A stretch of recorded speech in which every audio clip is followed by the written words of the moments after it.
tena kavary angamba saika nataoko faran'izay lava indrindra dia ny hoe misaotra nareo tonga dia niala tehako nareo dia satria tsy tiako mitazona nareo sy ampianareo na izany na tsy zany nefa be dia be ndray aman-dreny manatrika eto raha matono misy ny kolotsaina tsara hoe nafatisana zay misolo toerana amin'ny andriamantoministra ny serasera sy ny fandraisana amin'ny androm-panjakana andriamanto tariha kabineta ny ministera ny fiarovana zay misolo toerana ny ministra ny foloalindahy misy fiarovana andriamanto tariha kabineta ny ministera ny serasera sy ny fandraisana amin'ny androm-panjakana andriamantoa filohan'ny lavitry ny mpanao gazety eto Madagasikara ho anareo ray aman-dreny zay voavy namena mahadoninaratra tompolasy sy tompovavy mijoro eto ny tenako solotena an'ireo ray aman-dreny zay nanao ahy hoe vaty nasotro ny tany ny fifaliana tsy hita ny lesana azy saingy osady ny anadilonan'Andriamanitra nahatonga atsika eto amin'izao fotoana izao saorana ihany koa ny tompony ty trano ty zay nanome ankalalana mba ahafahantsika milamina eto amin'izao andro azoma izao mety teninareo hoe ahoana moa no natao azoma izy ty alohan'ny tena itenenako ny tena izy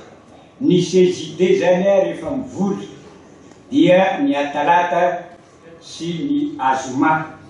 mbola tsy mivory andro sabotsy sy alahady ny alahady no fa tena satria zay any am-piangonana tompolasy tompovavy na joro ity fikambanany mpanao gazety zoky olona ity tsy ho mpampianatra akory ary tsy ho fitaratra fa niezaka ary mbola hiezaka ny fanakalotra kefa amin'ireo zany zay mbola eo amperinasa tsy mpanome lesona akory izy reto roapolo taona izay mety gaga ihany nareo raha mijery amin'le daty eo satria tamin'ny 20 ny volana aogositra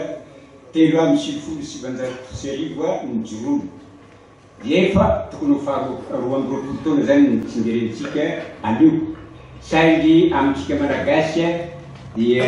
na ny hafa koa manao an'izany ny fahadimy taona fahafolo taona 20 taona faharoapolo taona no ankalazaina fa ny manelanelany dia tsy dia ankalazaina loatra iny moa dia tsy fantatro hoe inona no antony fa dia ataoko hoe soatoavina angamba zay dia nanaraka ihany koa ny fikambanany mpanao gazety zokiolo efa ela ihany mijoro misy ty ary ray aman-dreny zay nampijoro azy anakoroa sisa mijoro eto dia andriamanto Rakotosainy Daniel sy andriamanto Rajarajafy Remy ireo zany ny vato nahitana an'ity za moa tamin'izany mbola atao hoe eritrerony